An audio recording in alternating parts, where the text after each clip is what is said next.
Hi friends, welcome to physics flyer the learner destiny में और Rajshree Kabra welcome करती हूँ आप सबका क्वांटम मैकेनिक्स के न्यू टॉपिक में, जिसमें अपन फाइंड आउट करने वाला है कि आइगन फंक्शन जो होता है वो ऑर्थोगोनल होता है, या फिर अपन बोल सकते हो कि आइगन फंक्शन इज ऑर्थोगोनैलिटी को प्रूफ करता है। ओके, तो अपन ने इसका जो डेफिनेशन देखी थी कि अगर आइगन फंक्शन ऑर्थोगोनैलिटी को प्रूफ करता है तो आपको दो चीज़ें बतानी थी।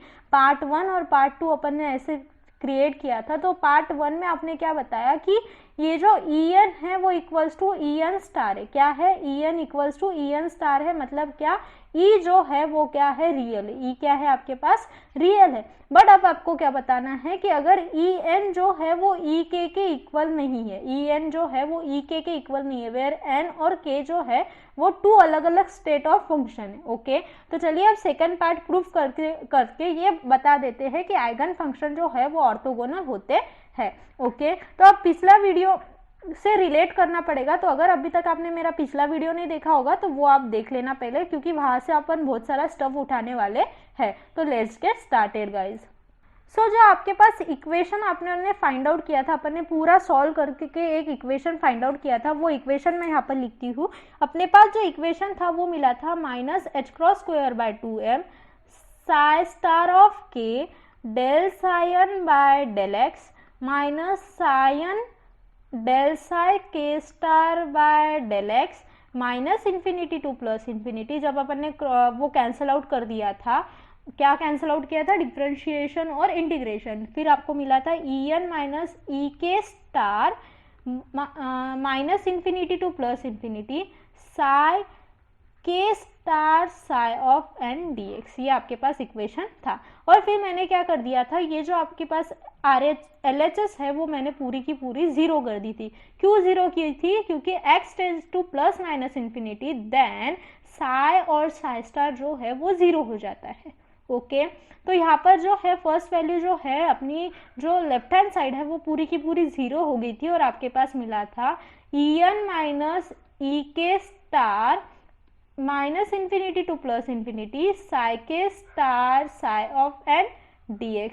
और अब मैंने बात की थी कि अगर आपके पास है, फिर अपन यहाँ पर कंडीशन लगाई थी कि if e of n equals to e of k है, या फिर अपन बोल सकते हो कि n इक्वल्स टू k है, तो क्या होगा।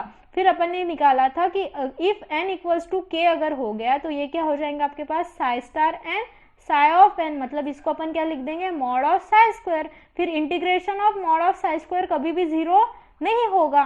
फिर अगर ये कभी भी जीरो नहीं होगा तो किसी दो चीज का a into B equals to zero कब होगा? जब a या फिर b में से कोई ना कोई एक जीरो होगा। अगर b वैल्यू आपकी जीरो नहीं है तो ऑब्वियस सी बात है e वैल्यू जीरो है। तो आपके पास क्या मिला था? En minus En star equals to zero. k को अपन ने n पकड़ा था, तब n इक्वल्स टू k पकड़ा था। फिर आपको क्या मिल गया? En equals to En star, और इससे अपन ने बोल दिया था कि e जो है वो रियल है। यहाँ तक क्लियर है? अब अपन क्या करेंगे, इसी इक्वेशन का यूज कर ये प्रूफ करेंगे कि En is not equals to e of k। En is not equals to e of k, ये प्रूफ करेंगे। ओके, तो यहाँ तक आपको क्लियर है? पिछले बार मैंने बैकअप बता दिया और कहाँ से क्या आया ये भी बता दिया, मतलब आपको जो कंफ्यूजन है वो अब यहाँ पर नहीं रहेगा। ओके, अगर आपने वो थ्योरम लिखा होगा तो उसी के आगे थ्योरम लिखो, और अगर आपने वो थ्योरम नहीं देखा होगा तो प्लीज जाकर वो एक बार चेकआउट कर लो। ओके, तो फिर इतना लिखने के बाद अपन क्या लिखेंगे? If En is not equals to E K. If मैंने बोला कि En जो है वो ई के बराबर नहीं, मतलब क्या कि n is not equals to k अगर मैंने बोला, तो मैंने अगर ऐसा बोल दिया तो En minus E of k star जो है वो जीरो होगा क्या? नहीं होगा, क्योंकि अपन ने अभी देखा ना कि ये इक्वल रहा तभी वो जीरो नहीं होगा। ओके, अपन ने ये कब जीरो बोला था? क्योंकि फिर ये जीरो नहीं होगा तो ये जीरो हो जाएगा, ऐसा अपन ने बोला था। Then we can say that En minus E K star जो है वो जीरो के बराबर नहीं है। लिखा दैट इम्प्लाइज ये क्या इम्प्लाइज करेगा आपके पास कि ये जो है minus infinity to plus infinity psi के star psi of n dx जो है वो जीरो है। अपन ने क्या बोला था? ये कब जीरो नहीं होगा? जब साई n, मतलब अपने पास साइन स्टार साइन रहा तो ही वो, ये अगर ऐसा है तो ही वो जीरो नहीं होगा। बट अगर यहाँ पर सेम वैल्यू नहीं है, मतलब एन स्टेट नहीं है ना, एक के स्टेट है और एक एन स्टेट है, तो ये दोनों डिफरेंट स्टेट होने की वजह से अगर फिर ये जीरो नहीं होगा तो ये जीरो हो जाएगा। मैंने जैसे आपको क्या बोला था, a इंटू बी जीरो है, अगर b आपके पास a आपके पास जीरो है तो फिर b जीरो नहीं होगा, और b जीरो है तो आपके पास a जीरो नहीं होगा। तो यहाँ पर क्या बोला कि a जो है वो नॉट इक्वल्स टू जीरो है, तो फिर ऑब्वियस सी बात है कि b जीरो होना पड़ेगा, तभी तो आपको इक्वल्स टू में जीरो मिलेगा ना। तो आपने ऐसा बोल दिया, लिखा this proves the orthogonality condition. यही यहाँ पर जो है यही होता है ऑर्थोगोनैलिटी। आपको पता है कि अगर इन दोनों का जो मतलब इसका वैल्यू अगर जीरो आया तो ये ऑर्थोगोनल है, इसकी वैल्यू वन आई तो ऑर्थो नॉर्मल है। वो सारी जो कंडीशन है ना, नॉर्मेलिटी, ऑर्थोगोनैलिटी, वो मैंने आपको बताई। तो this is the orthogonality condition. यही आपकी जो कंडीशन है वो क्या है, ऑर्थोगोनैलिटी कंडीशन है। ओके, यहाँ तक क्लियर है। लेकिन अब यहाँ पर थोड़ा सा स्टफ है वो मैं आपको लिखवा कर देती हूँ क्योंकि वो इम्पोर्टेंट स्टफ है। ओके, तो अभी तक आप ये नोट डाउन कर लो और उसके आगे आप राइट डाउन करो। मैं जो बोलती हूँ वो आपको राइट डाउन करना जरूरी है कि इफ ई के जो है वो ई एन के इक्वल्स टू है, मतलब क्या हो रहा है वहाँ पर, डीजनरेसी हो रहा है। ओके, डीजनरेसी हो रहा है। अब डीजनरेसी हो रहा है, E K equals to E N है, दैट इज देयर आर, मैं बोलती हूँ वो आप वहाँ पर राइट डाउन करो, there are two wave function. क्या है, टू वेव फंक्शन है, belongs to same eigen function. अगर E K equals to E N हो गया तो उसका मीनिंग क्या होगा कि there are two wave function belongs to same eigen value, same eigen value। Okay, eigen value मतलब क्या कि एक ही आइगन वैल्यू दो वेव फंक्शन की है। Okay, then the corresponding wave function are not necessarily orthogonal. तब क्या होगा कि अगर दो वेव फंक्शन की आइगन वैल्यू सेम होगी तो वो ऑर्थोगोनल नहीं होगा। दो वेव फंक्शन की अगर आइगन वैल्यू सेम होगी तो वो ऑर्थोगोनल कंडीशन क्या सेटिस्फाई नहीं करेगा।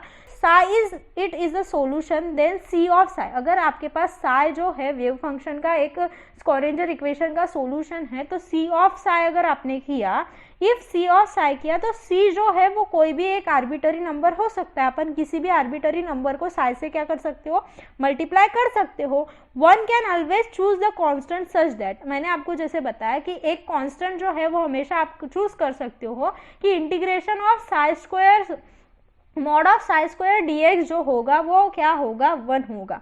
क्या होगा, वो वन हो जाएगा। समझा आपको कि साई मतलब जब अगर आपने c को मल्टीप्लाई किया है साई से तो एक c क्या होगा, कोई भी आर्बिटरी फंक्शन होगा।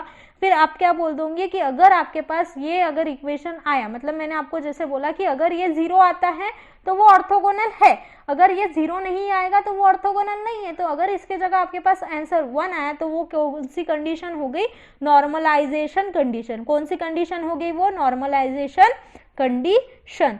समझा, मतलब क्या कि अगर आपने, मैंने यहाँ पर मेरे पास दो जो इक्वेशन है वो मिले, यहाँ पर ये जो चीज़ है ना वो बहुत ज़्यादा इंपॉर्टेंट चीज़ है, मैं यहाँ पर लिखती हूँ। मेरे पास पहले क्या मिला, minus infinity to plus infinity psi star के और psi N equals D X equals to zero मिला।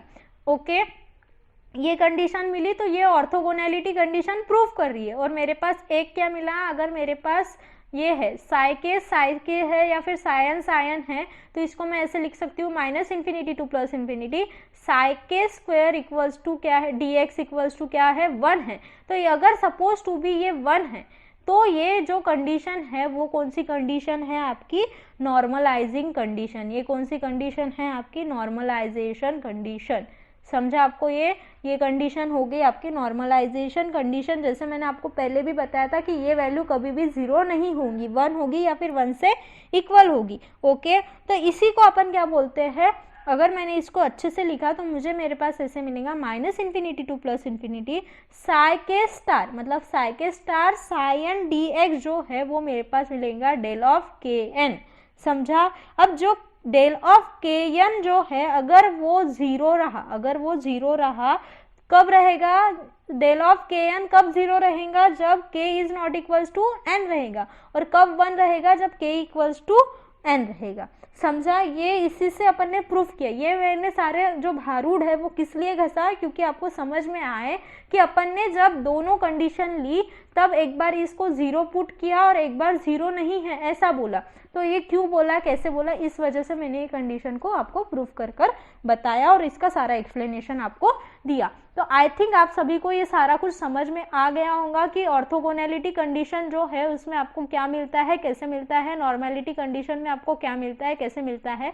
नहीं समझ में आया तो वापस से एक बार देखो और कमेंट बॉक्स में ज़रूर डालो क्वेश्चन। आपके क्वेश्चंस आप कमेंट बॉक्स में डाल दो। ओके, आपको मेरे वीडियोस पसंद आ रहे हैं तो लाइक करना, कमेंट करना, सब्सक्राइब करना ना भूलिएगा और फिजिक्स फ्लेयर को ऐसे ही प्यार देते रहिएगा। Thank you very much for watching this video. मिलते हैं नेक्स्ट वीडियो में।